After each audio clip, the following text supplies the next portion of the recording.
Ano yung na-discover mo na flaw pala niya? Ayun na nga, katulad sa pelikula nyo, nagger pala si Imo. Ano yung na-discover nyo sa isa't isa na ayaw nyo pala na ugali ng partner nyo, pero dahil kasal na kayo, in-embrace nyo na lang?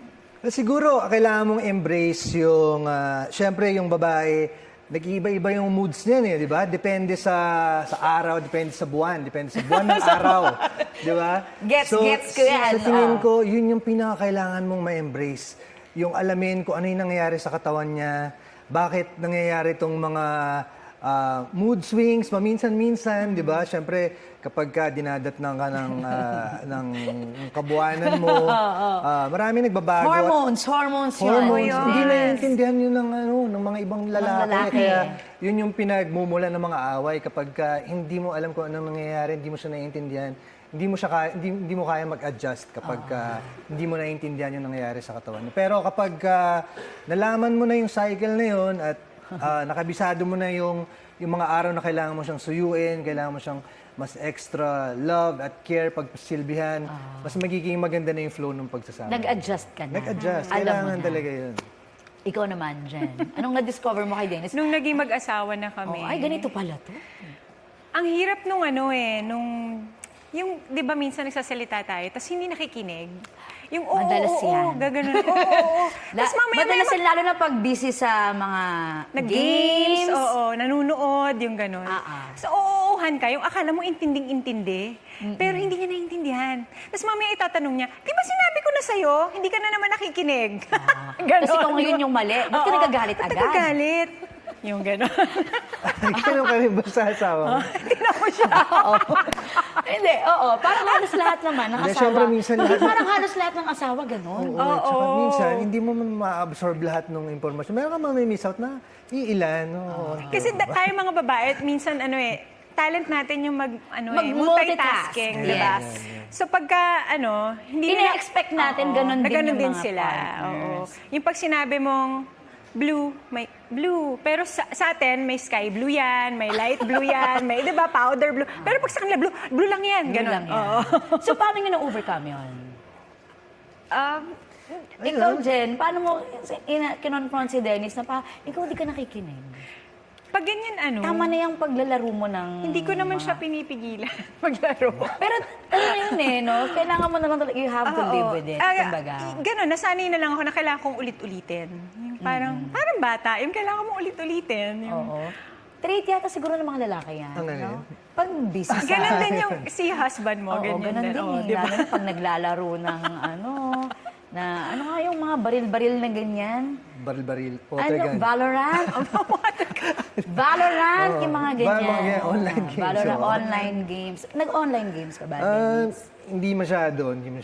Good for you. Oo, good for you. Buti na lang yung asawa ko din, bike-bike na lang. Okay. Next question. Ano sa tingin nyo ang main secret talaga ng isang happy marriage? Lagi ko sinasabi communication talaga Yung kung ano man yung nararamdaman mo, minsan may mga sama ng loob ka, sabihin mo. May mga needs ka, sabihin mo. Kasi pagka hindi kayo nagko-communicate, parang unang-una hindi nyo masosolve yung mga problema nyo. Hindi nyo malalaman kung anong nararamdaman ng isa't isa. Pagka may mga arguments, magpapalamig lang ng konti. Pero kailangan nyo pa rin pag-usapan pagkatapos. Dapat maging open. Kumbaga, lahat sasabihin. Kailangan Hindi maging pwedeng kim-kimin. honest. Honest. Oo. Tsaka transparent sa lahat ng mga ginagawa, sa lahat ng mga... Kung saan ka pupunta. Oo, dapat... Ikaw ba ganun ka, Dennis? Nagpapaalam ka kay Jen, pupunta ako sa ganito, kasama ko sa ganito. Kumbaga dapat alam niya lahat para at least, di ba, parang nakakatanggal din ng worry ng babae. Secured at walang iniisip na Ganun hindi ka? mag-aalala. Di ba? Oo. Ganun ba kayong dalawa? Like, kunyari, aalis kayo, alam niya kung saan ka pupunta, alam niya kung sinong kasama, Yes. alam kung anong gagawin mo. Is it important for you? Yung ganon? Oo naman, importante yun. Para, alam mo yun, yung tiwala, laging nandyan. Kapag yung pagiging kampante, kung lalabas man, di ba? Para alam mo kung sino yung tatawagan pag nagkaroon ng problema. So, basic lang talaga yun. Dapat laging alam nila. laging pinupusuan ng netizens yung mga kwela niyong videos, ganyan. Paano nabubuo yung ganon? Sinong nagsisimula? Sinong mas funny? Sinong nag-iisip ng content?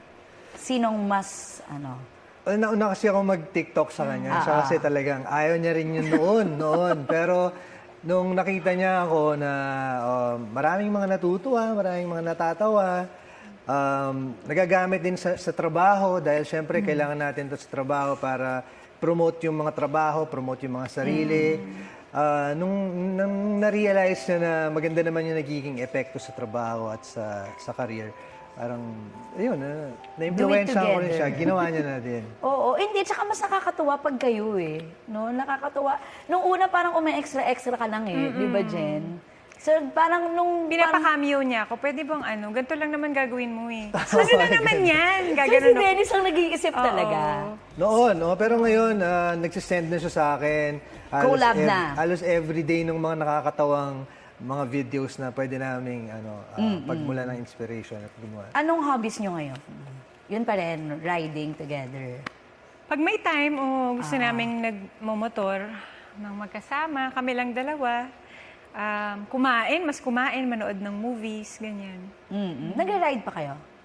Nakakapag-ride kapag... Parang, di ba, lately, parang ang daming na may naa-aksidente. I think yun doon kayo madalas, di ba? Diyan, Diyan. Sa Marilake. Marilake, yes. Pero ngayon ba, mas natakot ba kayo or hindi naman? Hindi naman, kasi pareho naman kaming maingat sa pagmomotor. Lagi naming iniisip na safety muna, kasi kailangan nating umuwi ng buo. Sa mga anak nyo? Oo, sa mga anak namin. So, lang kami, ini-enjoy lang namin yung ride. Hindi kami nagre-racing, walang pabilisan. Basta importante na enjoy lang namin yung environment. Tapos, nakakahinga. Yun na yung pinaka-break namin sa trabaho. At safe. Ito na, isa pang question from Reddit. Jen, alam namin mahilig ka magluto. Ha, may tawa. Miss na namin ang cookies na binibake mo. Ano ba yung origin story na pag-bake mo? And kung magbe-bake ka pa raw ulit. Natikman ko yun eh. Miyoki Nelson. Sarap. Wala na, hindi ko na alam kung makakabalik pa ako sa baking. Pero lately, nagbe-bake kami ni Dennis ngayon, pero mga cake naman. Saka para sa amin na lang. Pero kinakain lang namin. Oo nga. So wala kayong balak na ulit for business, ganyan? Sa ngayon, parang hindi pa. Oo, medyo busy pa. Busy. Especially with the little one. Si Yun Dylan. din. Pero siya ba, gusto niyo rin mag-bake, ganyan? Di pa? Naglaro-larong baking, ganyan. At, nagluluto ka ba? Cooking show dati. Oo, alam nila yun, may cooking show ko. Pero sa bahay, hindi talaga ako nagluluto.